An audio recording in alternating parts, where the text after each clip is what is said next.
buenas tardes a todos, los asistentes, las personas que estáis conectadas por el Zoom. Bienvenidos a este evento, a esta presentación, además del número 10 de la revista Trauma, Estudios de Clínica Psicoanalítica. Y el evento pues, lo realizamos en el Ateneo con la coordinación de la agrupación Ángel Garma y la sección de psicología. Está también con nosotros, soy Cintia Rodríguez, la presidenta de la sección de psicología. Muchas gracias, Cintia, como siempre, por el apoyo al psicoanálisis desde la sección. Y bueno, la verdad es que es un placer contar en la mesa con un grupo de colegas y amigos, como son Alejandro Pinato en el ordenador, Belén Rico, Rosa Navarro y Marcelo. Y bueno, comentar que de las personas que estamos aquí tenemos también el placer pues, de formar parte del comité de edición de la revista. Yo entré en él ahora aproximadamente entre 3 y 4 años. Ya llevaba esta excelente revista funcionando durante más tiempo, gracias a Hace 10 años. 10 años ya. Bueno, 11 yo creo, ya como andamos ya por 11 años. Y la verdad es que hay que agradecer muchísimo a Graciela que está también aquí, la tenemos en el Zoom, Marcelo, todas las personas, ¿no?, que realmente tuvieron esta iniciativa de llegar hasta el punto ya de 10 años publicando en un entorno como es el de España, una revista de estudios de clínica psicoanalítica. Por tanto, la verdad es que ya hemos presentado algún otro en el Ateneo y es un placer y un gusto el que esta revista pues siga creciendo y avanzando. En la revista participan, aparte de eso, de los colegas que estamos hoy aquí, además de los del Zoom, pues participan distintos autores de Europa, Francia, Alemania han participado, y de Iberoamérica, Argentina, México, distintos países. Y de hecho en el comité editorial está también tanto Horacio Manfredi como José Tapan. Por lo tanto, tenemos conexiones Europa y América en relación a la revista de Trauma. Dicho esto, ¿qué significa? Bueno, significa que en un país, aparte de eso, como este, donde sabemos la situación que está viviendo el psicoanálisis, bastante apartado de la parte incluso psiquiátrica y clínica, quitando excepciones, y de la universidad, pues podemos reunirnos hoy aquí en el Ateneo y presentar un trabajo de estas características. Pues la verdad es que es para, desde luego, celebrarlo. Y hoy, ¿sobre qué trata este número 10? Pues el tema es ni más ni menos, el título que decidimos es ¿por qué la angustia? Entonces el abordaje que luego mis colegas, ¿no?, estarán comentando y trabajando, para nosotros los psicoanalistas no lo vemos desde el lugar como la psiquiatría actual, como el trastorno, como algo a callar, sino algo a poner en movimiento, esa angustia, algo que haga circular la palabra, y a través de la escucha poder hacer un abordaje, digamos, diferente a lo que nos están planteando desde otras disciplinas. Y por eso pues utilizamos además no la palabra ansiedad, no como trastorno de ansiedad, lo que se habla ahora, sino ese concepto tan importante para el psicoanálisis como es ese significante, esa palabra angustia.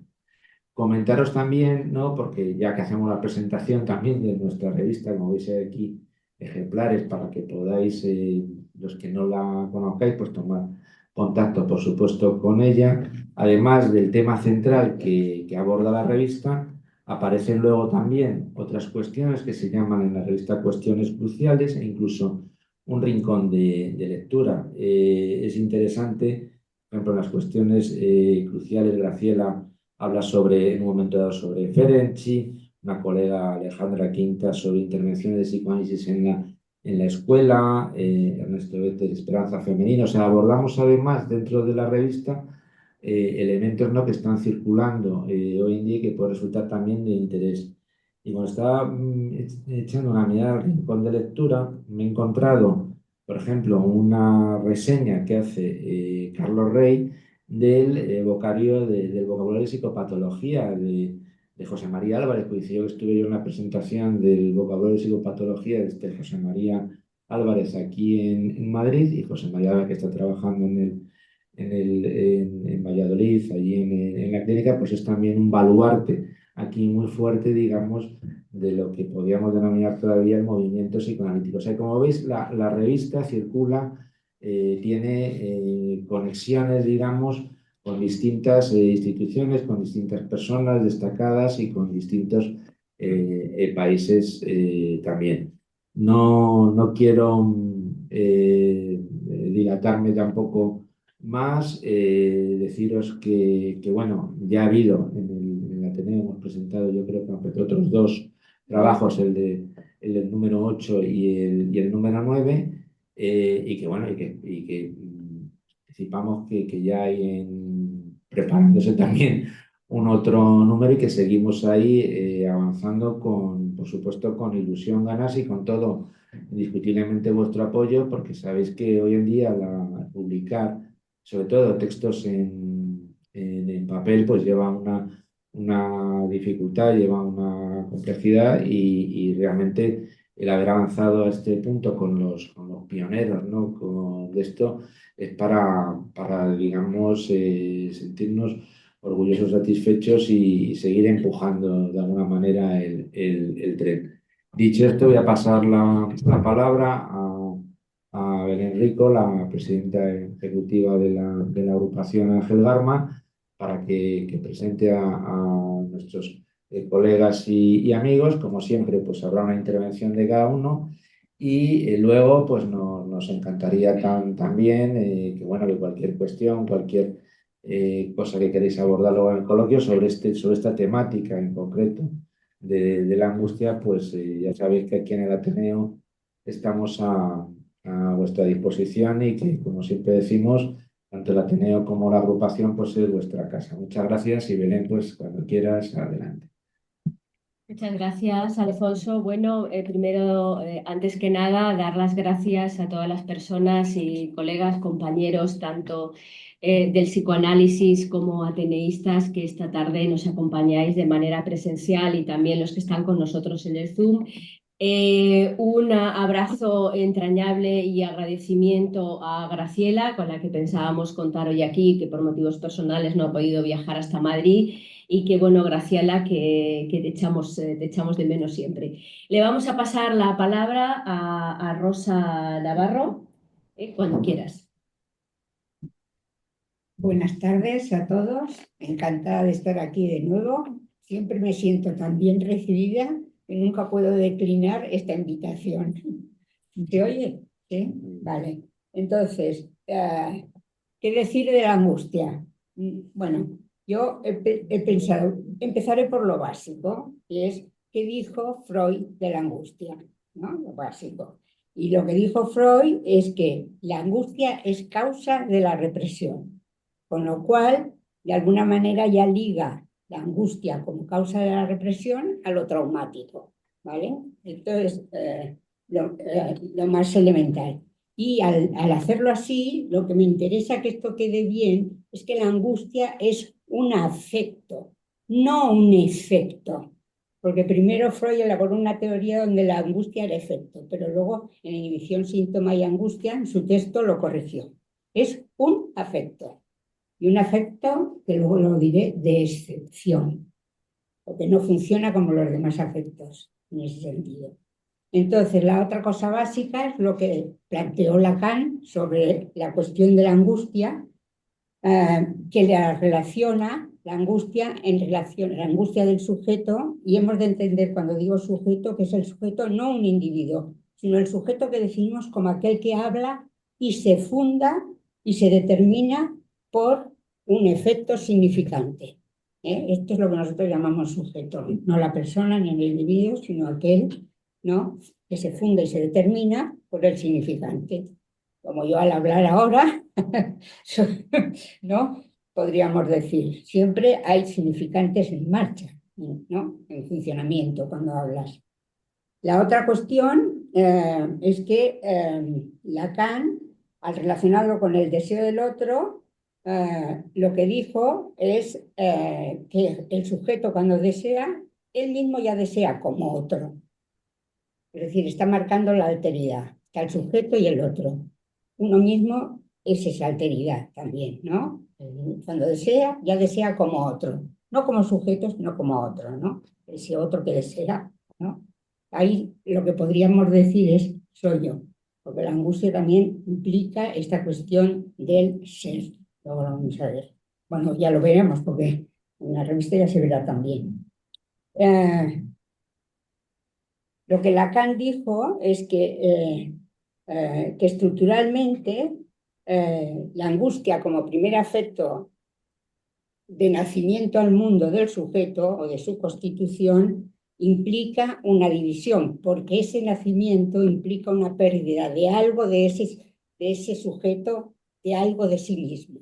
Lo que pierde es un objeto que lo divide, pero ese objeto es algo de sí mismo, perdido.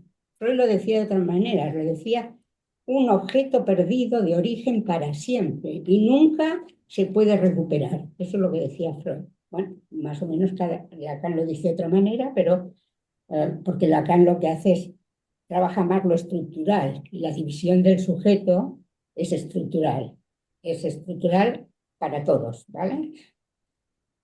Y la otra cuestión, a ver, la otra cuestión que yo diría, por decir algo de la angustia, es que esta pérdida con la que nacemos, este corte, esta pérdida, es el primer exilio. Todos tenemos ese primer exilio que nos empuja al mismo tiempo, esa pérdida nos empuja a tener una vida psíquica, es decir, autónoma e independiente. Es decir, la angustia empuja a tener una vida psíquica, a salir de la angustia empujaba a tener una vida psíquica que implica una vida psíquica autónoma, independiente, es decir, la división misma del sujeto, la pérdida, ese objeto perdido para siempre, nos liga a través de la angustia al hecho de existir, ¿vale? Por eso hay tantos filósofos que han hablado de la angustia como existencial, ¿no? Pues es que es así, ¿no? Esta es la marca, ¿no? Y luego lo he dicho que es un afecto de excepción respecto a los demás afectos, porque es un afecto que no tiene causa significante y por lo tanto no se desplaza nunca ni en el decir ni en el discurso por la cadena significante, nunca se desplaza. Todos los demás afectos se desplazan por la cadena significante, pero este no tiene causa significante, ya lo hemos dicho, no hay nada, no, es la constitución del sujeto. Y yo diría que hay una cuestión que me parece señalar, es que el lugar de la angustia es el vacío de significación. Cuando digo yo que no tiene causa significante, que no se desplaza como los demás afectos en la cadena significante, forman parte de un decir y de un discurso, es un vacío de significación. Explica el lugar de la angustia es el vacío de significación. Y dicho esto, yo quiero decir ahora que lo que me sorprende del número es la gran variedad, la manera, las formas distintas que cada autor de estos artículos ha encarado la angustia. Es una gran variedad, nadie repite. O sea, ha habido una variedad, unas maneras distintas de cada autor de encarar la angustia. No sé, se ve en el índice, en el CIE está clarísimo. La angustia en las entrevistas preliminares, entre luces y sombras en los límites de la angustia, la señal de angustia, la pregunta insistente sobre la angustia y acto del sujeto. ¿Para qué la angustia? Panorama general de la angustia. Bueno, lo vais viendo, son los títulos de todos los capítulos, que es maneras distintas de encarar o abordar o intentar abordar la cuestión de la angustia. Y yo creo que con esto os dejo.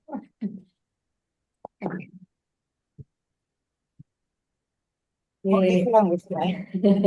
Nos han dejado la angustia colocada. ¿Quieres hablar tú, Marcelo? Pues pasamos. Alejandro, ¿prefieres tú? Bueno, el tema propuesto de la revista está claramente vinculado al motivo de la consulta a un psicoanalista. La gente no acude a un analista como un ejercicio de autoconocimiento ni como una cuestión de incrementar su cultura. Alguien acude a un analista porque está angustiado y necesita hablar de lo que le pasa, de lo que lo está angustiando. Evidentemente, la primera pregunta que surge no puede ser otra que ¿por qué la angustia? Y enseguida, como una especie de complemento de esa formulación, surge la segunda, ¿para qué la angustia? Son preguntas que no pretenden cerrarse en una definición ni ofrecer una respuesta tranquilizadora. Por el contrario, son preguntas que incomodan, que invitan a una reflexión, a una elaboración. Lo que quise hacer en este artículo es justamente eso, pensar en la angustia, pensarla desde su historia, desde la clínica y desde su estatuto en el discurso analítico, sin la pretensión de decirlo todo. Desde nuestra posición de analistas sabemos que no es posible decir todo. Pero por más esfuerzos que se proponga el discurso científico, no será posible acabar con ella ni dominarla. En las últimas décadas, tanto la medicina como la psicología, alineadas con una lógica de control y rendimiento, han intentado reducirla, callarla, suprimirla. Se la convierte en ansiedad, se la empuja a manuales de diagnóstico, se la etiqueta, se la medica como si fuera un síntoma más. Esa ansiedad, definida por los manuales de psiquiatría y de psicología, consiste en la descripción de síntomas funcionales que disparan alarmas ante un peligro poco probable. Pero más allá de este rodeo, la angustia, ese afecto que no engaña, vuelve en los cuerpos, en los sueños, en el decir. Eso que no se deja nombrar del todo es precisamente lo que me interesó explorar en este texto. Lo primero que hago en el artículo es distinguir entre la ansiedad, tal como la entienden las ciencias cognitivas o médicas, y la angustia en su dimensión estructural, para el psicoanálisis. La ansiedad es presentada como una reacción fisiológica al peligro, algo que compartimos incluso con los otros animales. Es un mecanismo de defensa, una alarma del cuerpo ante una amenaza externa. La angustia, en cambio, no remite necesariamente a un peligro externo. La angustia, decía Freud, puede ser sin objeto aparente. Y Lacan irá más allá al decir que la angustia no es sin objeto. Aunque no se trate de un objeto visible, identificable, sino de ese objeto que él llama A, ese resto, ese punto de real que escapa a la simbolización. En este sentido, el artículo intenta pensar cómo ese objeto A se inscribe en la experiencia de la angustia, cómo se enlaza con el deseo del otro, el gran otro, con el goce, con el lugar que el sujeto ocupa en su fantasma.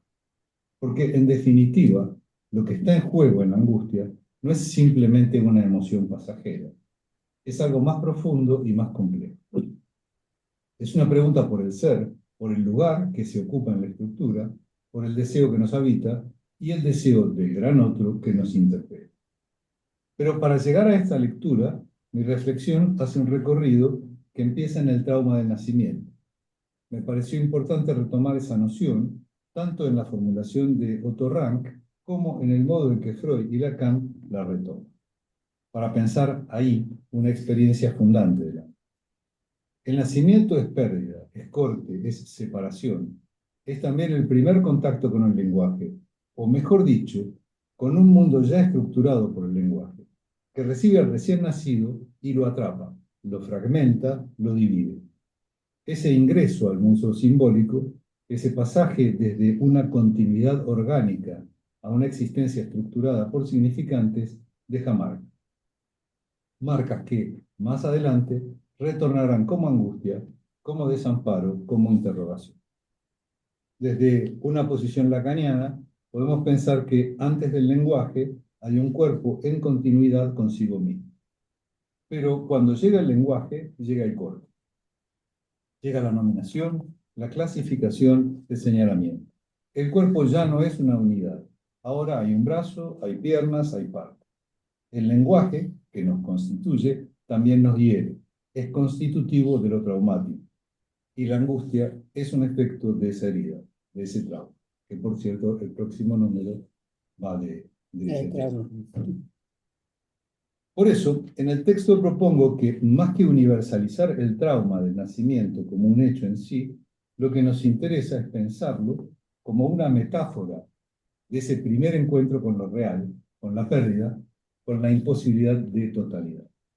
En este sentido, el nacimiento puede ser pensado como una entrada a la falta y, por tanto, como una condición estructural para la muerte.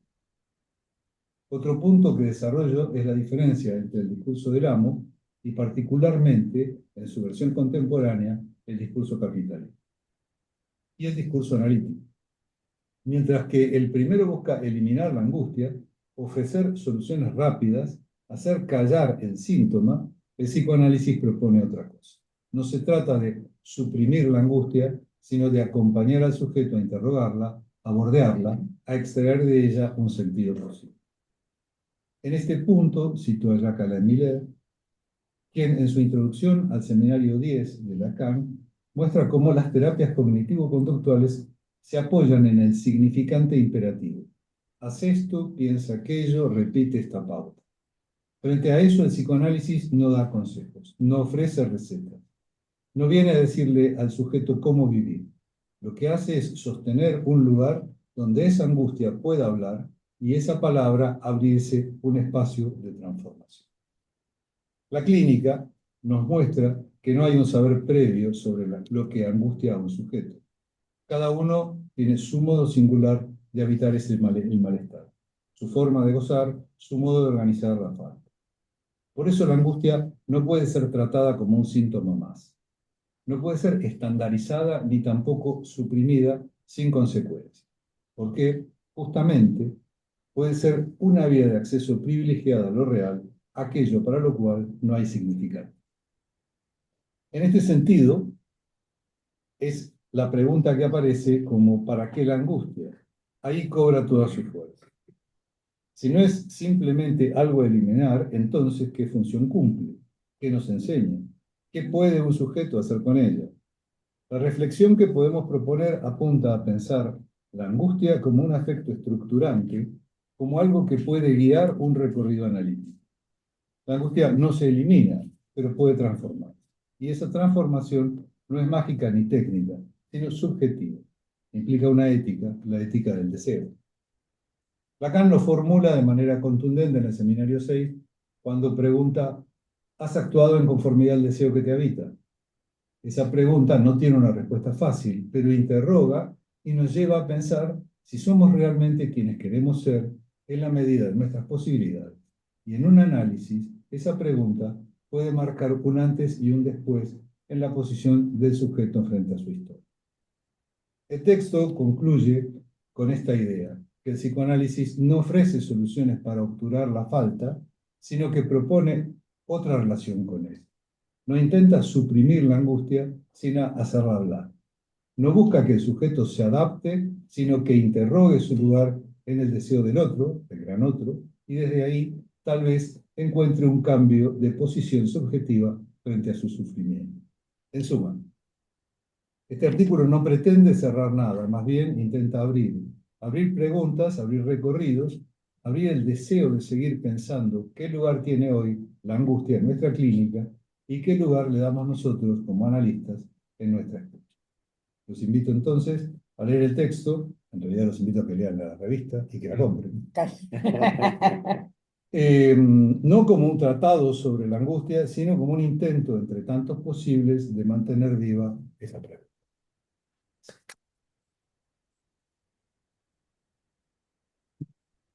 Bueno, y ahora le paso la palabra a Marcelo Eduard. Buenas noches, me gusta estar aquí a todos y gracias por este espacio tan agradable que se la tiene. El mundo vive angustiado, ¿no? Todo el mundo vive angustiado. Y más ahora que las coordenadas que dan una cierta estabilidad al mundo, ¿no? Y a la gente, digamos así, están en entredicho, ¿no? nuestra civilización está en entredicho. Pero claro, yo también nací con la bomba atómica, o sea que hemos vivido todos estos años bajo la amenaza de la destrucción total. Nos hemos olvidado un poco de eso, pero digamos que está ahí. Y ahora ha revifado, ¿no? La cuestión es que si el título es de ¿por qué la angustia? Es que hay una causa, ¿no?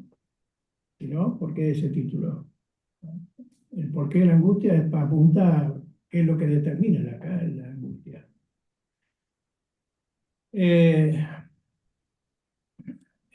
Ustedes saben que la angustia es la gran fábrica de riqueza de los laboratorios, ¿no? Es decir, los laboratorios están vendiendo cada vez más ansiolíticos, cada vez más antiepilépticos, cada vez más hipnóticos, ¿no? Quiere decir que la gente está cada vez más angustiada. Una fortuna están ganando. La cuestión es que, es decir, que es un gran mercado el de la angustia, ¿no? Ahora bien, volvamos al tema de por qué la angustia. En realidad, la angustia no es única. Hay dos tipos de angustia, básicamente. Después hay otros modos de la angustia que se subsumen en estos dos grandes motivos de la angustia. Hay una que se llama la angustia de castración y la otra es la angustia de despersonalización o de fragmentación, o también se la llama catastrófica o de muerte, ¿sí? Que conciernen a dos cosas diferentes, aunque están articuladas las dos. ¿Qué es la angustia? La angustia de castración tiene que ver con el deseo. Todo deseo humano, que por cierto tiene su origen inconsciente, el deseo humano tiene el sujeto tiene sus pensamientos conscientes, yo deseo esto, deseo lo otro, etc. Pero digamos hay un fundamento inconsciente del deseo, ¿no? El deseo es una carencia que empuja, digamos, ¿no? Aquí se ha comentado la cuestión de la pérdida originaria, de la pérdida del objeto, etc. Desde el principio de la vida, a medida que nos vamos desarrollando, digamos así, vamos perdiendo. Para ganar cosas vamos perdiendo otras, ¿no? El destete, el control de esfínteres, la angustia de castración del Edipo a los 3, 4, 5 años, es decir, la diferencia de los sexos, angustia. Después angustia la pubertad y angustia también después el entrar a trabajar y el tener una pareja y la identidad como hombre o como mujer y angustia también, digamos así, el climaterio, la menopausia, Separarse de la pareja. separarse de la pareja, todo eso. No poder separarse de la pareja. Bueno, hay montones de motivos que dan para la angustia, ¿no es cierto? Bueno, la cuestión es que, pero hay una angustia que es la que llamamos nosotros de castración, que tiene que ver con la posibilidad, la imagen o la fantasía de perder algún objeto, ¿no? Y ese objeto puede ser desde el pene, ¿no? Para un hombre, que los hombres nos protegemos bien toda esa zona, ¿no? Sobre todo si hacemos deporte, nos cubrimos, ¿no? Por los pelotazos. Bueno, sí, sí. Es un gesto rápido. La cuestión es que puede ser la angustia de perder el pene, que está ligada a todas las impotencias y eyaculaciones precoces de los hombres, ¿no? ¿Sí? También podemos imaginar que nos pueden cortar un dedo, una mano, un brazo, el cuello, una pierna, un pie, ¿no? ¿Sí? La angustia de castración, nos pueden cortar algo, ¿no? Podemos perder algo. Y también podemos perder un objeto, las llaves de casa, que nos roben, ¿no es cierto? Todas las manifestaciones de la angustia de castración son múltiples. Las mujeres viven pensando que les va a pasar algo malo a sus hijos, ¿no? Se van a enfermar, se van a morir, los va a atropellar un tren, ¿no? ¿Sí? La van a violar a la niña, y bueno, en fin. ¿Qué? Que no exageres. ¿Exagero? ¿Exagero? Los niños para las mujeres son un equivalente del pene para los hombres, eso está claro. Pero esas mujeres son madres de obsesivos. Luego, las que tú pintas. Niño, no corras, que te vas a caer. Niño, no corras, que te harás daño. Niño, no corras. Y vas a decir, tira, tira, tira. La idea es por la angustia de perder algo, ¿no? Algo que se posee, Sí, sí. o no llegar a obtener algo que se quiere obtener. Bueno, todo eso, por ejemplo, este sueño tan famoso, típico de voy a perder el tren, ¿no? O sea, yo quiero llegar a la hora para perder, o el avión, ¿no? Y lo voy a perder y no llego, ¿no? Bueno, entonces uno ve que lo que hay es la pérdida de un goce parcial, es algo parcial, se pierde algo. Pero otra cosa muy distinta es perder el yo, lo que uno es, ¿sí? Perderse uno, ¿sí? Eso es una angustia profundísima. Es lo que se llama angustia de muerte, angustia catastrófica, de destrucción del yo, ¿no es cierto? ¿Sí? ¿Sí? Entonces, es algo profundo, es terrible, ¿sí? Es lo que le pasa a un sujeto psicótico cuando entra en una crisis psicótica, ¿sí? O que le puede pasar a un neurótico, a un perverso cuando tiene un ataque de pánico, ¿no? Y se desorienta totalmente y no sabe dónde está y entra en una confusión terrible, ¿no? Y este tipo de angustia es en la que me quiero centrar hoy, porque es poco trabajada y yo creo que vale la pena que se trabaje más.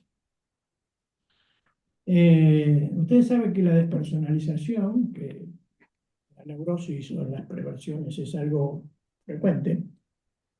¿Qué es la despersonalización? Es no ser una persona, ¿sí? No sentirse una persona, no ser una persona.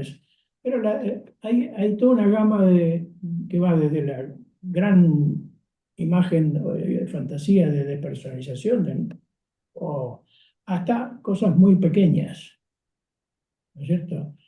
De repente alguien puede entrar en su casa y ver que le han cambiado los muebles, ¿no? Sí. Me acuerdo de una anécdota de una mujer que le cambiaba los muebles al marido todas las noches. El tipo se tropezaba constantemente. Bueno, la cuestión pero uno tiene que tener una cierta estabilidad, un cierto setting, ¿no? Y si no tiene esa estabilidad, se despersonaliza, se desorienta, ¿no? Toda la gama que va desde las pequeñas desorientaciones a las grandes desorientaciones, que puede ser estar en una ciudad y de repente olvidarse de dónde está la avenida principal y no saber dónde uno está, estar perdido, ¿sí? ¿Sí? Todas esas desorientaciones que van desde cositas muy pequeñas hasta cosas muy grandes y que pueden en determinado momento hacer que uno pierda la conciencia y se desmaye. Y uno se transformó en ese momento en un objeto. Un desmayado es alguien que tiene que coger los demás y levantarlo y llevarlo al hospital, ¿no? Es un objeto, no es un sujeto. La despersonalización es eso, es perderse como sujeto. Y hay graduaciones diversas de eso. Y como digo, en una crisis psicótica, evidentemente, eso se produce porque el sujeto en ese momento se encuentra en una situación tan límite que ya no puede sostener su posición como sujeto. Y se ve llevado a ser como un objeto para el otro. Y entonces empieza a alucinar que el otro le habla, que el otro lee sus pensamientos, que el otro le dirige la vida, etcétera, etcétera. Se ha transformado en un objeto del otro, ¿sí?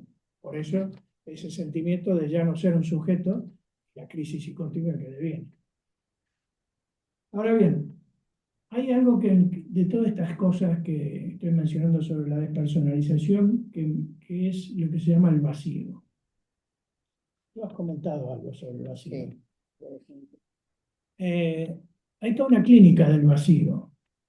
Y los psicoanalistas lacanianos no se han ocupado prácticamente de ella, pero los psicoanalistas freudianos o ingleses, los leinianos sí se han ocupado. Les voy a dar de ejemplos clínicos sencillos, es decir, por ejemplo, alguien que se siente en el vacío.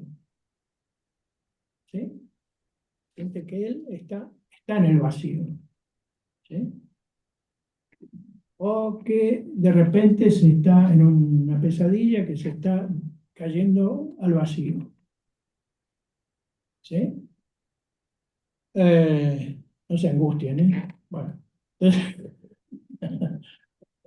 o por ejemplo, sentir que tiene un vacío aquí, en el pecho o en el estómago.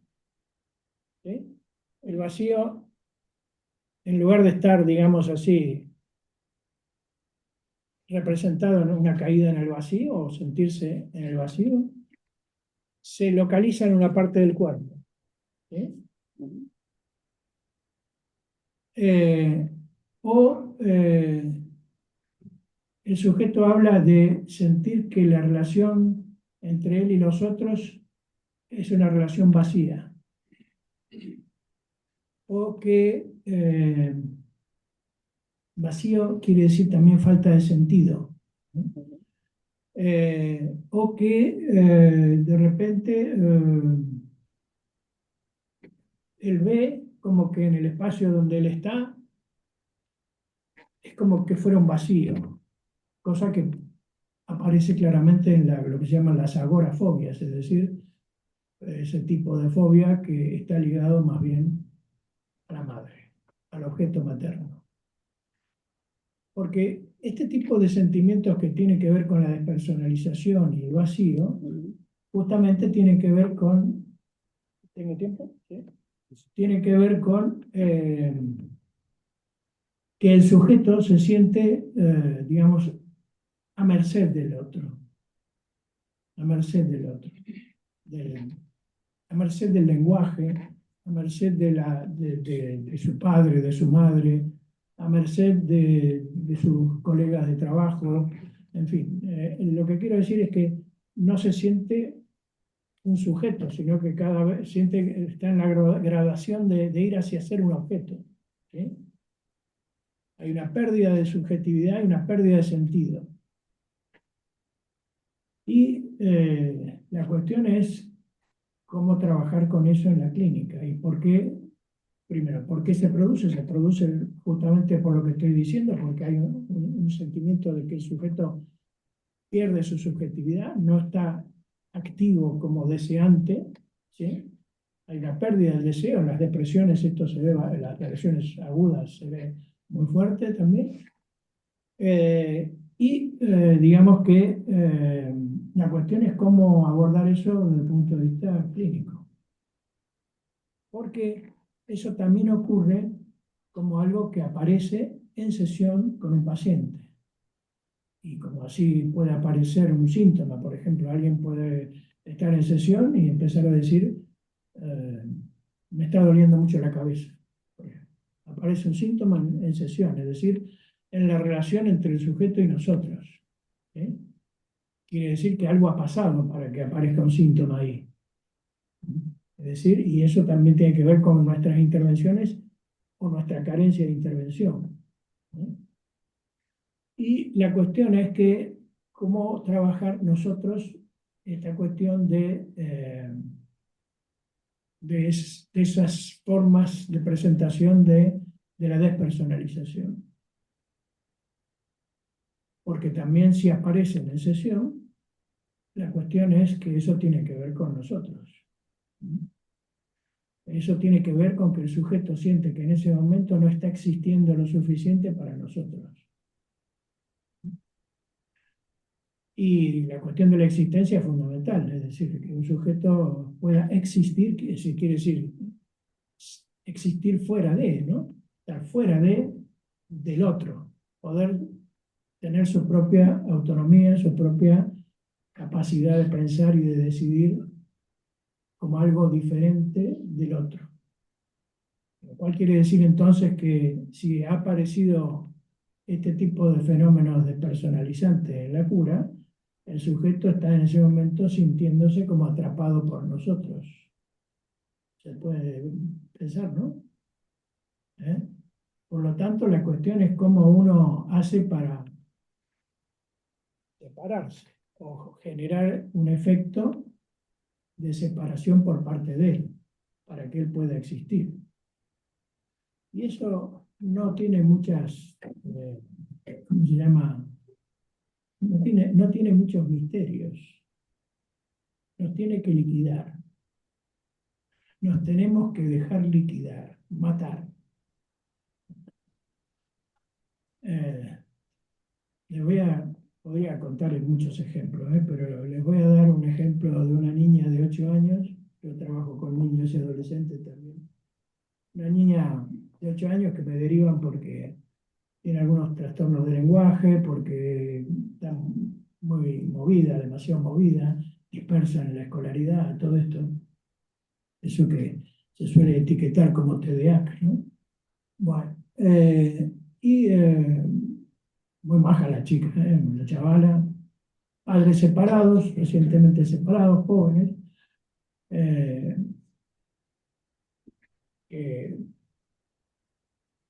digamos, tienen un piso a media y por lo tanto unos días está un padre con la hija, otros días está la madre con la hija, por otro lado tienen pareja cada uno por su lado, pero digamos como que ciertos días conviven con la hija en el piso ese. Bueno, uno de mis trabajos consistió en ir promoviendo que al final se desprendieran del piso y cada uno tuviera su hogar y la hija fuera de un lado a otro, porque eso es totalmente confusional, ¿no? Bueno, pero intervine sobre otras cosas, porque había más cosas en este caso que era que, sí, tiene un nombre el piso ese, ¿no? Se llama piso no sé qué, es un piso, ¿sí? Bueno, eh, entonces la cuestión es que había más cosas, que era que desde pequeña, por algo la niña era una niña excitada, bastante movida, impulsiva, pero maja, ¿eh? Y la cuestión es que desde pequeñita la han seguido duchando y se duchan con ella, ¿no? Los papás, desnuditos, ahí todos así, muy majos. La niña puede tocar cositas, digamos, bueno, todo eso que los padres no se dan cuenta que excitan ahí, esa seducción hiperexcita a los niños, ¿no? La ideología ambiente, ¿no? Desde hace años.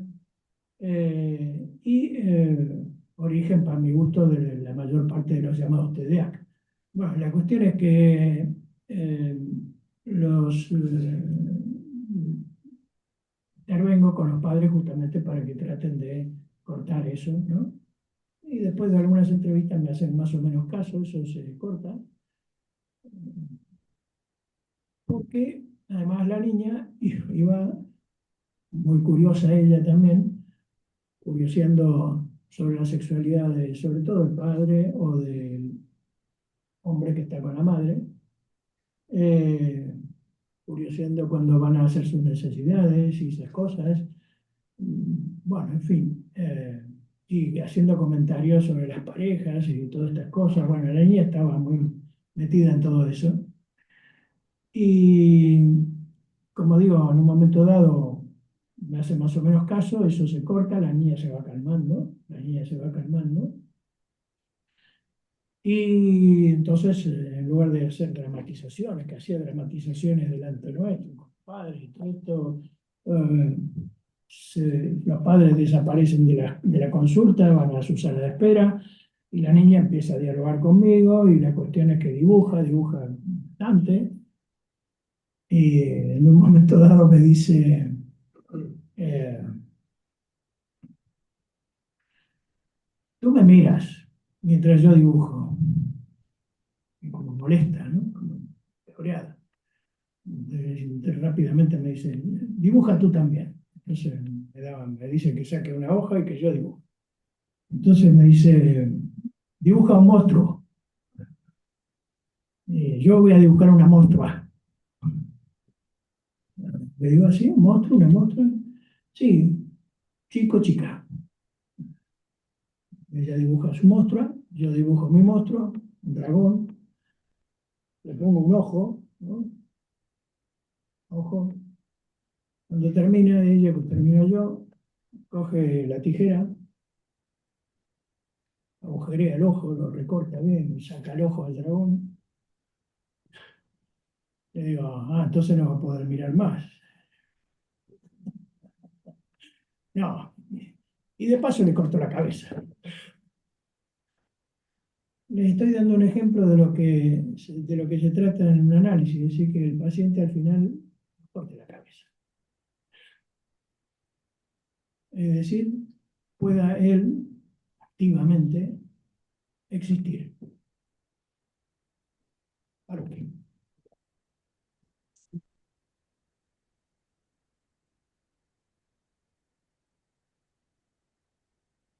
Muchas gracias, Marcelo. Te presentas tú mismo. Me presento yo misma, yo misma, dichamente.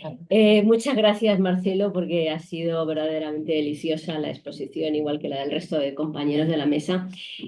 No quería comenzar sin dar las gracias a Verónica Bogao, que está conectada con nosotros y pertenece al comité editorial de la revista. Un saludo desde aquí porque la última vez estuvo en Madrid acompañándonos en otro momento. La revista, voy a hacer un poco de publicidad de ella. La revista es una revista muy interesante por un motivo que ya habéis explicado vosotros al principio, porque las personas que participan en la revista son tremendamente diversas y la temática que abordan, aunque sea la angustia, es muy diversa. Cuando aparece la propuesta de la temática, yo recuerdo un poco ese ímpetu de la primera vez que tuve la oportunidad de compartir con Gerard Pommier un congreso. Y él siempre decía, con esa actitud que él tenía un poco hippie, por favor, no den clase, por favor, no den clase, por favor, asocien al tema. Y es cierto que en los congresos, pues muchas veces es verdad que hay mucha clase y bueno, y cada uno habla de los conceptos de sus perspectivas, etcétera. Pero es cierto que a veces asociar es muy interesante y creo que, bueno, yo lo he intentado hacer y creo que en el libro hay artículos de muchos autores que asocian con respecto al tema de la angustia. Yo en concreto, la asociación que me surgió en ese momento era algo que estaba en mi cabeza por motivos lúdicos que tenían que ver con mi vida y era, bueno, pues varias obras de Marguerite Duras y ella como personaje. Entonces, en este momento, cuando recibo el tema de la angustia, me parece que para mí Marguerite Duras representaba una vida que tuvo que trabajarse la angustia desde el principio hasta el final. Es un poco complicado explicar lo que he querido decir en esas pocas palabras porque sería hacer un spoiler absoluto. Pero el título es Una angustia circular de Donadier a Duras, porque la conocemos como Marguerite Duras, pero ella se llamó en un principio Marguerite Donadier. Este cambio de apellido es muy significativo, por eso digo que es una manera de hacer circular la angustia, pero no voy a hacer spoiler del resultado, por supuesto tiene que ver con el padre. Bueno, pues tomando un poco el testigo de Rosa, explico un poco la vida de Marguerite Duras desde la teoría freudiana que remite la angustia a dos orígenes distintos. El primero, el exceso, y el segundo, la falta. El exceso, en este caso, el exceso de la madre, el exceso que constituyó para ella un sufrimiento y en muchos momentos de su vida ese exceso de madre, un aniquilamiento. Y en segundo lugar, la falta de protección del padre. Bueno, aunque Lacan se apoyó esencialmente en la primera tesis freudiana de la angustia, que era la del exceso, yo creo que aquí en Marguerite existen las dos. Desarrollo un poco la pregunta de qué es la angustia que persigue a Marguerite. La primera es su madre y la angustia más profunda que viene asociada a su madre es volverse loca como su madre.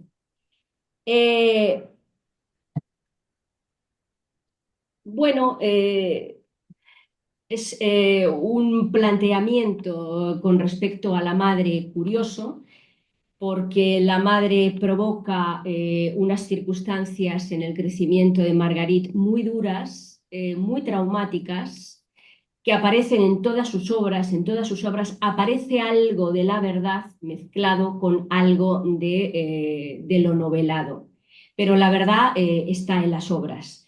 Pero curiosamente es una madre de la que nunca se consigue desprender, a pesar de la ferocidad familiar, de la violencia que se produce en esa familia y en esa casa, porque incluso hay un libro, por poner una anécdota, el dique del Pacífico, donde aparece 600 veces la palabra madre, o sea que no consigue jamás en la vida desprenderse de esto.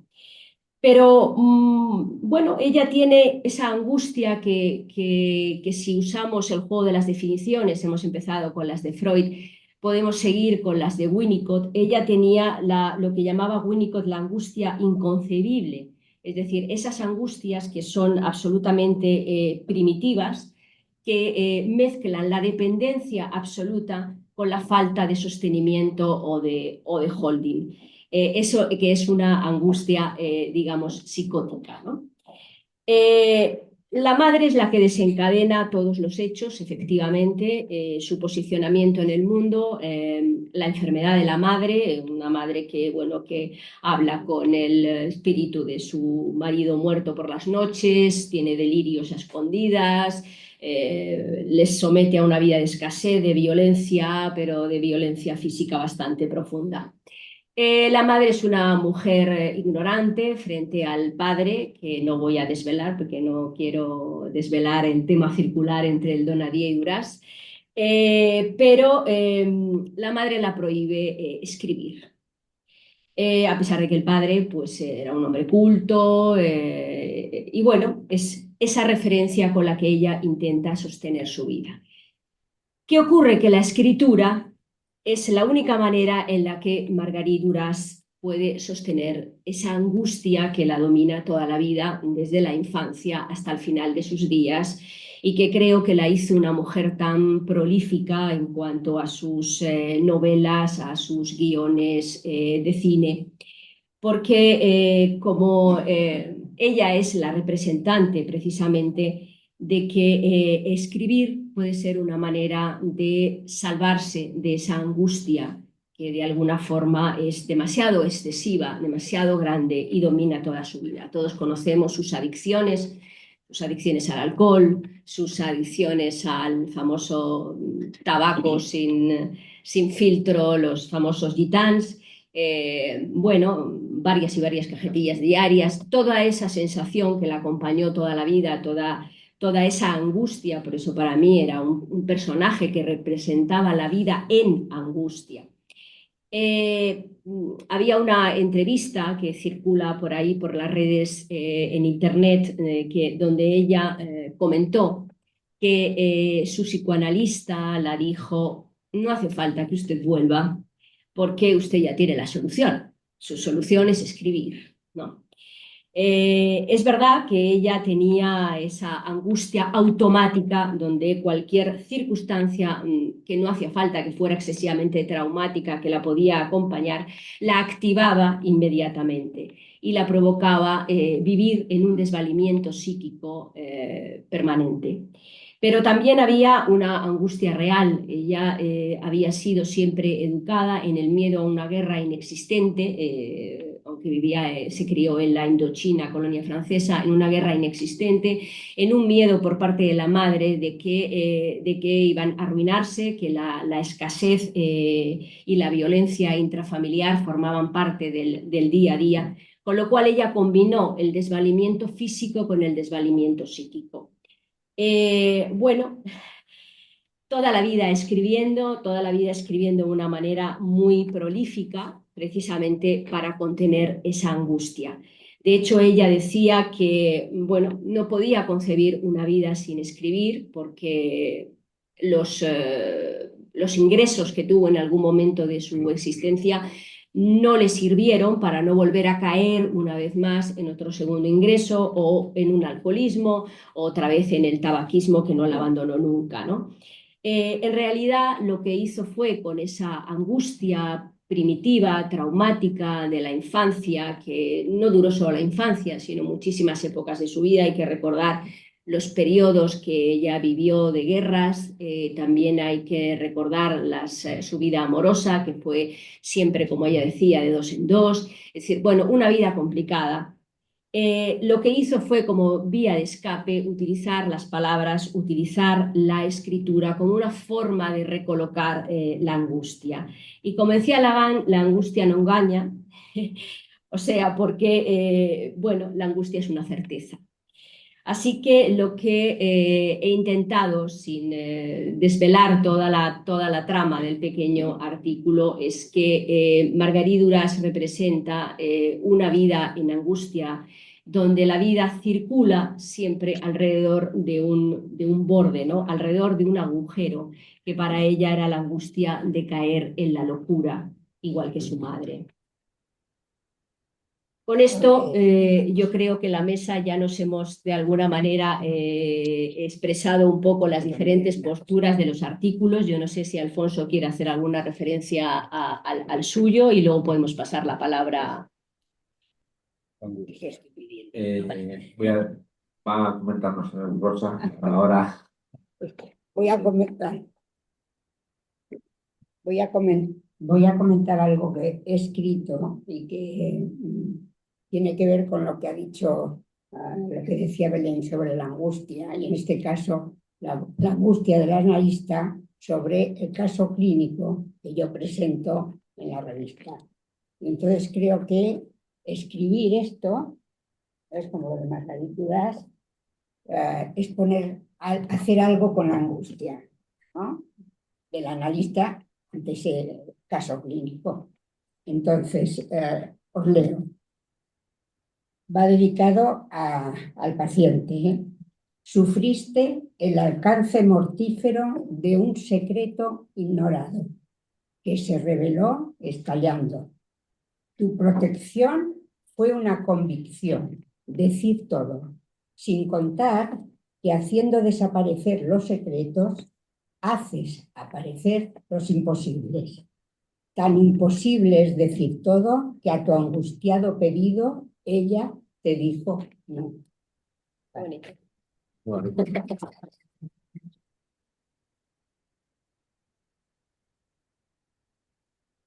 muchas gracias, la mesa excelente, gracias Belén, Rosa, Alejandro, Marcelo, a todos vosotros. Sí, me decía Belén también, bueno, yo ya se ha dicho muchas cuestiones interesantes sobre la angustia. Marcelo lo estaba apuntando, diferenciaba de la angustia de castración de una. Hablaba también de esta clínica que se habla ahora, del vacío.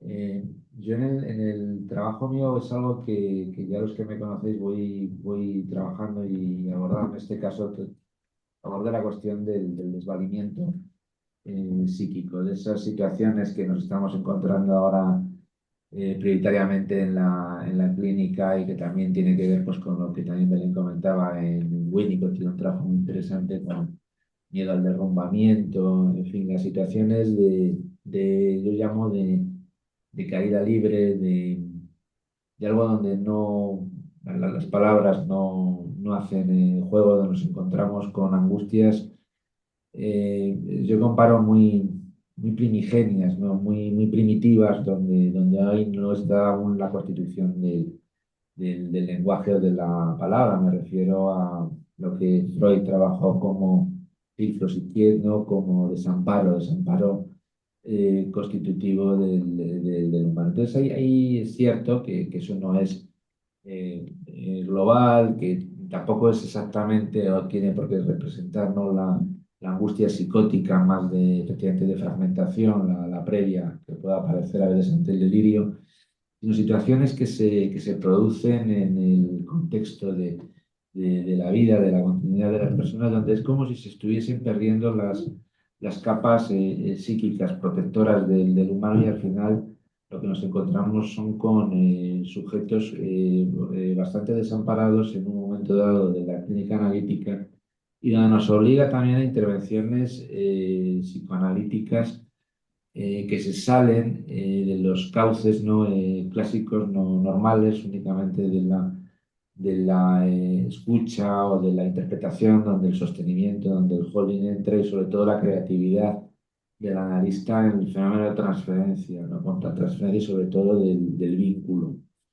Porque escuchando en distintas escuelas, ¿no? Psicoanalíticas, en distintos coloquios, ¿no? Cuando después nos sentamos y hablamos de lo que encontramos en un momento dado en nuestra clínica, pues obviamente que el significante, por supuesto, ¿no? La palabra está en un momento dado circulando, pero también ese proceso, ¿no? de vínculo, ¿no? que existe en ese sostenimiento y que permite luego el ir entrando, ¿no? en un engranaje de significantes, de palabras que da lugar a ir reconstruyendo esas capas, ¿no? Yo digo, psíquicas que se habían de alguna manera quedado como destruidas y tener una nueva, ¿no? Oportunidad de reconstrucción dentro del proceso analítico. Y eso es lo que yo trato de alguna manera en mi trabajo de abordar esos momentos, ¿no? que nos hemos encontrado nosotros también nos angustiamos, ¿no? en ese viaje analítico, ¿no? donde a veces parece que no hay marcos de referencia, ¿no? Marcelo lo apuntaba también, ese paciente que dice, pues, no sé qué decir, no tengo deseo, ves su rostro que está en un momento dado de descompuesto, que realmente tiene un sufrimiento psíquico de una entidad muy marcada y como insisto, pues nos obliga a generar un proceso, ¿no? Creativo, ¿no? En ese encuentro, en ese vínculo donde de alguna manera luego podamos avanzar hacia lo que Marcelo pues comentaba efectivamente ya de otros momentos, ¿no? Vinculados a la angustia de castración, a la interpretación. Yo siempre recuerdo un paciente, ¿no? que llegó a verme en un momento de estos, ¿no? Realmente venía ya derivado de haber estado en ingresos, de haber pasado hasta por electroshocks, por distintos tipos de cura muy destruido y durante aproximadamente 2 años el proceso se trataba de acompañarle de alguna manera, de estar con él, de sostenerle en ese momento y luego poco a poco, pues a lo largo de otros momentos empezó a ir saliendo de esa situación de tantísimo desvalimiento, de tantísima angustia y se pudo ir reconstruyendo un proceso analítico.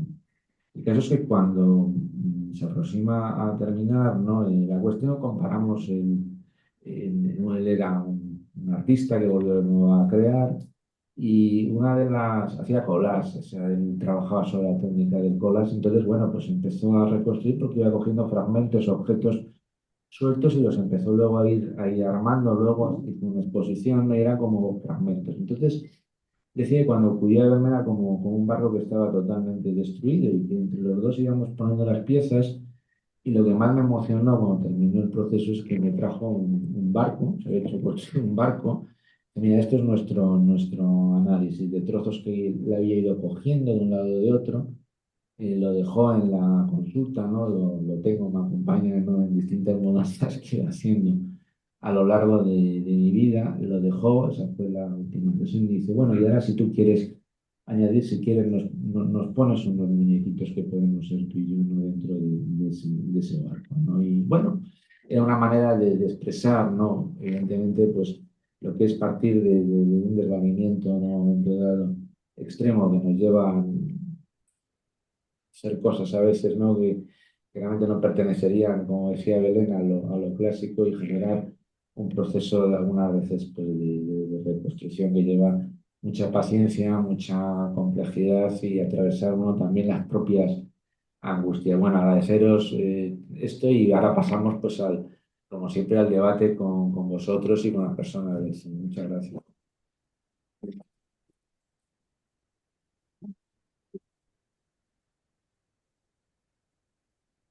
¿Alguien se anima a una pregunta? Sí, por favor. Muchas gracias.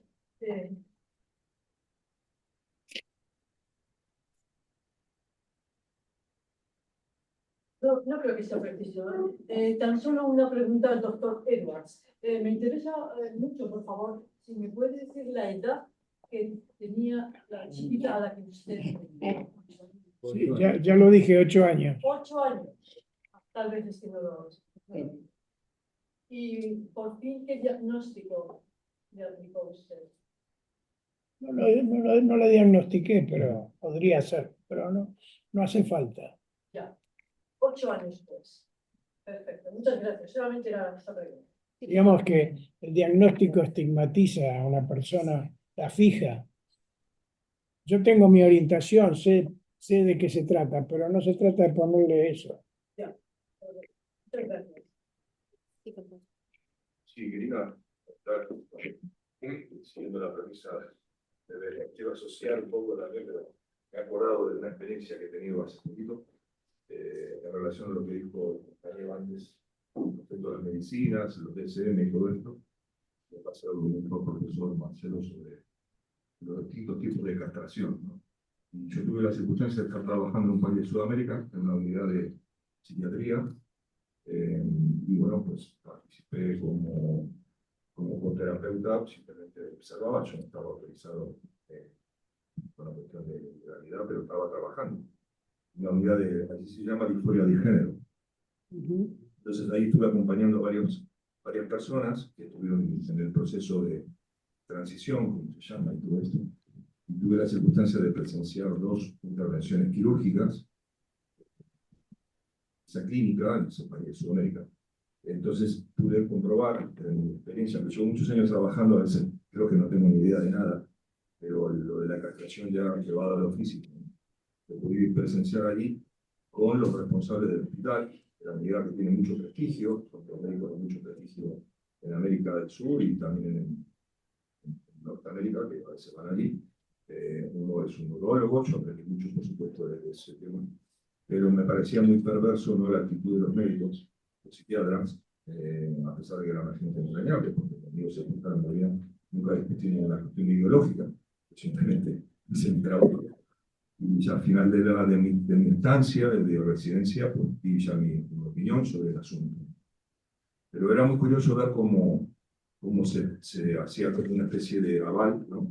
En vez de acompañar al paciente o a las personas que estaban en ese proceso de angustia, yo tuve la circunstancia de ver a 2 en una situación de verdadero vacío y encontraron la salida a través de esa intervención, totalmente irreversible, obviamente, se puede imaginar. Y para mí fue una experiencia tremenda. Aprendí mucho y ahora que estoy escuchando aquí a la mesa y sobre el tema de la angustia, pues también me quedo pensando, asociando. Todos esos meses que estuve ahí no podía conversarlo con nadie porque prácticamente ahí nadie se dedica al psicoanálisis, por lo cual no tuve mucha posibilidad de hablar ni de elaborarlo. Así que bueno, me tomo quiero preguntarle al profesor, bueno, perdón, usted, por ejemplo, ¿qué opinión tiene? Y decirle, claro, yo, respecto a este tipo de intervenciones en gente joven, adolescente, una persona adolescente, que pasó de las menores de edad y lo operaron, la operaron o no lo operaron, ya tenía la mayoría, yo lo presencié, y la otra persona era un poquito mayor, no llegaba a 30 años. Y, bueno, la castración. La pregunta es: ¿usted qué piensa de eso?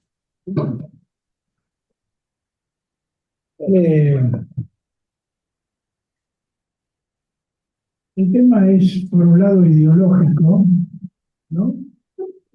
Y puede tener, como que dice, derivadas perversas. Pero hay que tener presente que si un hombre, un joven, un niño, incluso porque esto los niños lo deciden alrededor de los 2 años, 3 años. Su identidad sexual, los niños que quieren hacer un cambio, empieza a conformarse muy temprano.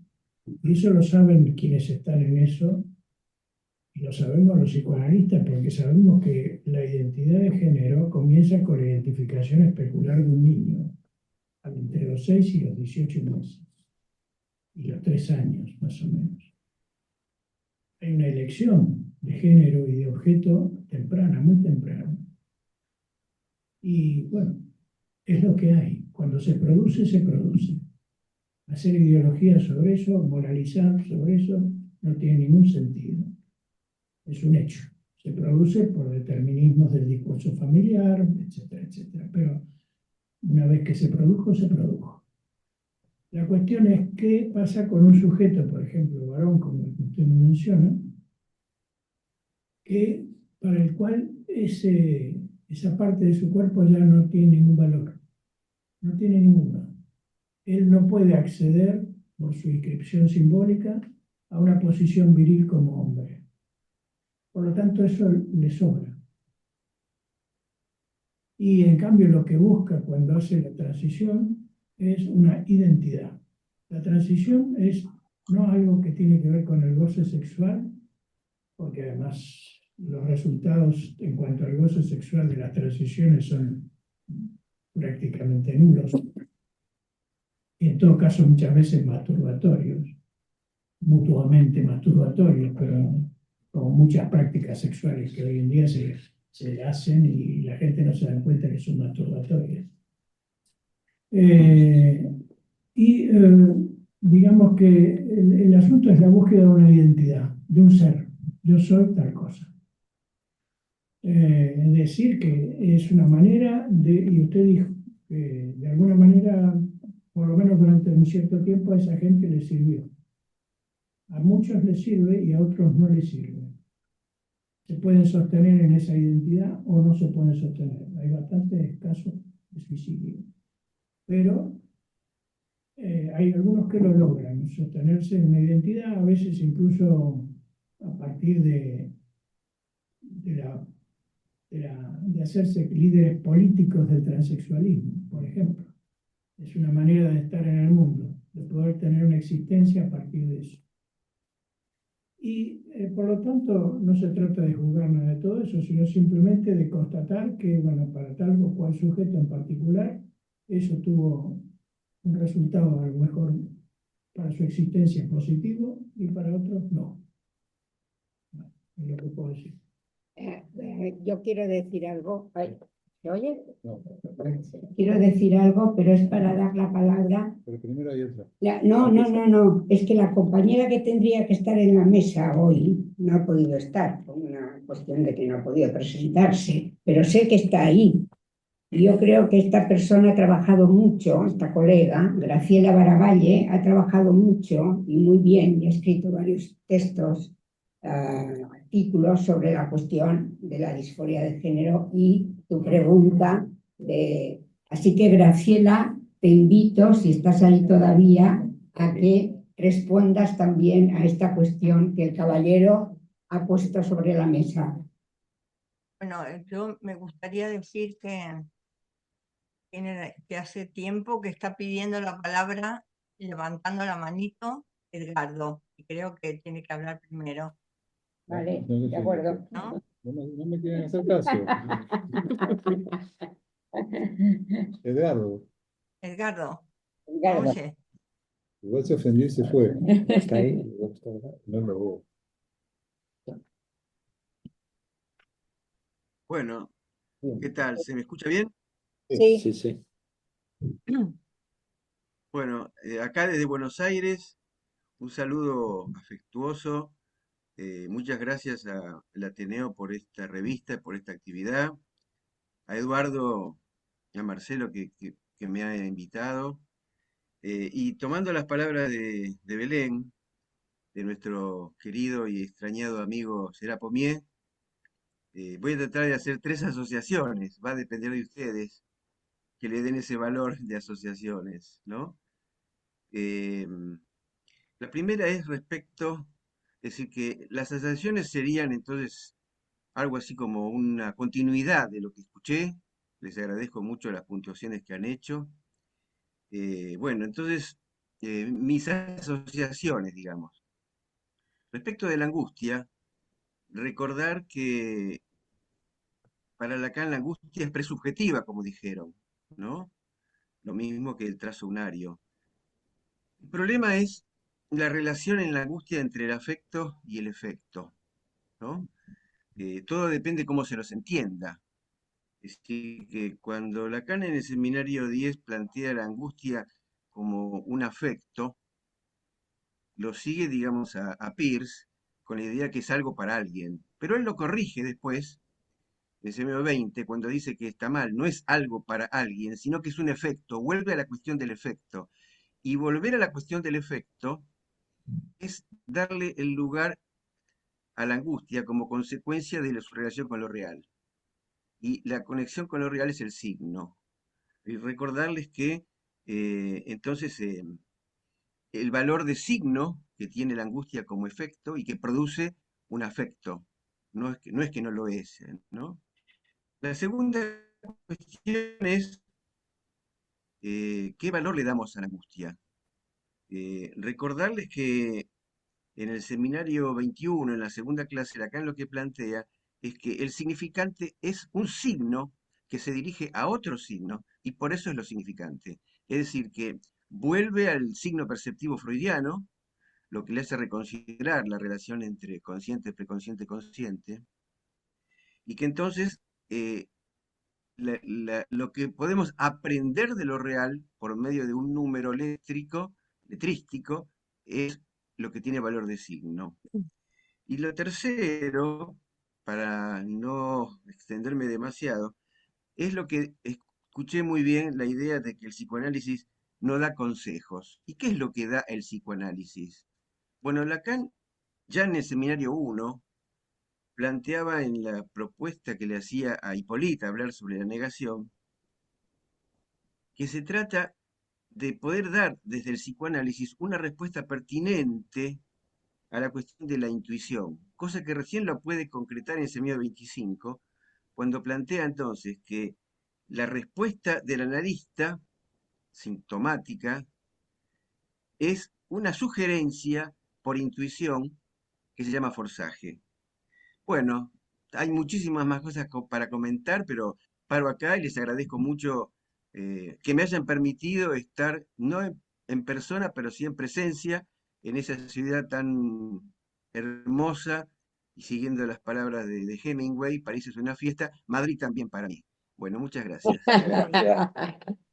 Muchas gracias, Edgardo. No sé si alguno de vosotros quiere hacer alguna contestación. No, Pues entonces pasamos a Graciela.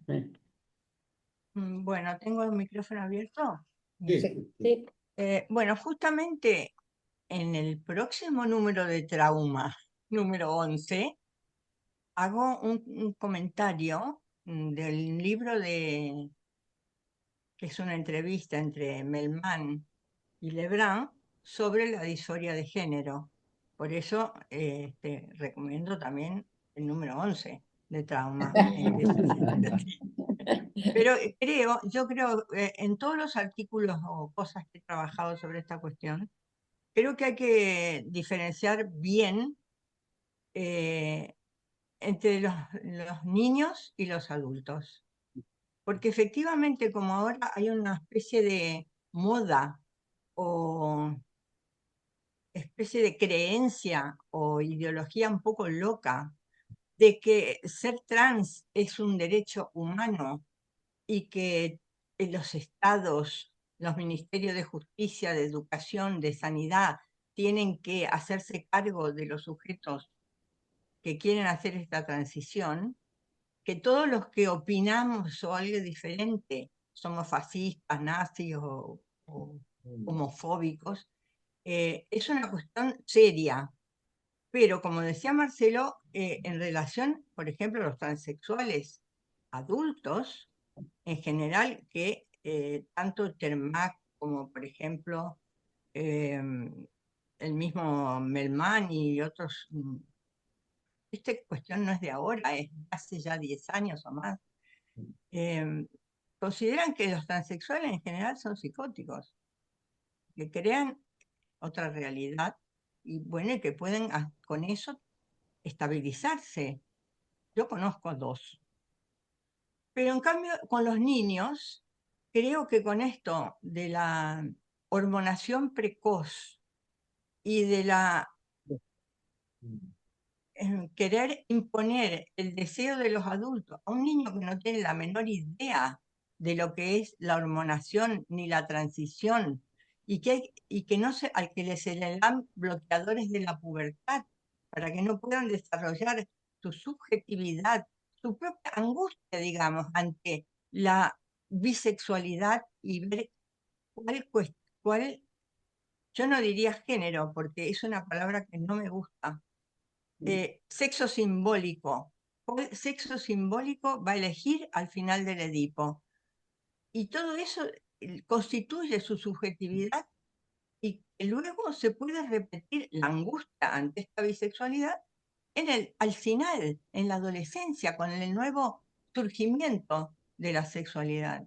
De modo que mm, creo que lo que decía Marcelo, cuando está dicho, cuando es así, y en general, cuando tiene efecto positivo, es cuando es algo que calma a un psicótico, digamos, que algo hace en el nudo para, para estabilizarlo, y la diferencia entre los niños. Eh, Creo que hay bastante en este número que les quiero meter del número 11. Es muy interesante, muy interesante la entrevista entre Merman y Lebrun, que también toma el aspecto ideológico y político del asunto, pero no es el tema de hoy, ¿vale? Bueno.